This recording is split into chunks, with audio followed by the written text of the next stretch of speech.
In an old house in Paris that was covered in vines lived 12 little girls in 2 straight lines.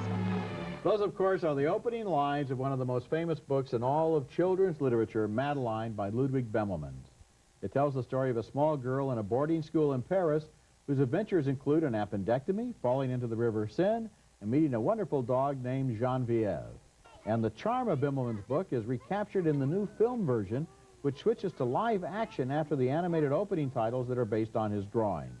Hattie Jones plays Madeline, who has made friends with a chicken named Fred, and is unhappy to learn that he may play a tragic role in their dinner. That's Fred. The chicken. Chickens don't have names. How do you know? And that's Frances McDormand as Miss Clavel.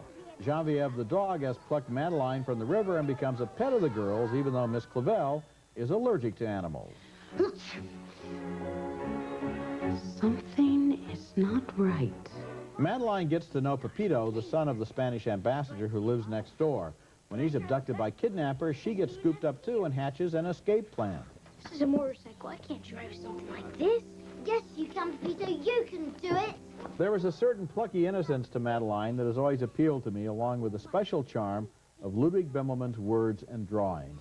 And the movie does a good job of trying to capture that note. It goes for whimsy and sweetness, and it finds locations and characters that really do resemble the unforgettable images in the Madeline books.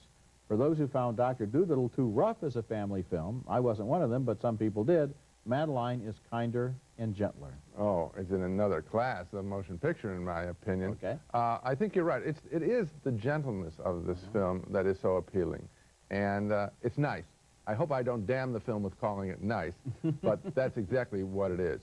I don't rank it with, let's say, A Little Princess, which, again, the adventures of a young No, A girl. Little Princess is up another notch from Madeline, but Madeline, don't you think, is a very faithful and almost reverent treatment of this Bemelmans classic? Yeah. I mean, it could have gone more for the drawings. I mean, a better director would have taken the challenge and said, look, the drawings are a tremendous part of the appeal of the book. I'm going to really stick with the drawings constantly. Well, maybe instead of starting with the drawings, which they kind of animated, and then fading into live action, they could occasionally, for each new episode in the film, go back to the drawings and fade to live action That's again. what I would have done. Because the only other thing I hope is that it leads people to Bemelmans' grown-up books, because he is really one of the most entertaining writers of the 20th century. Okay.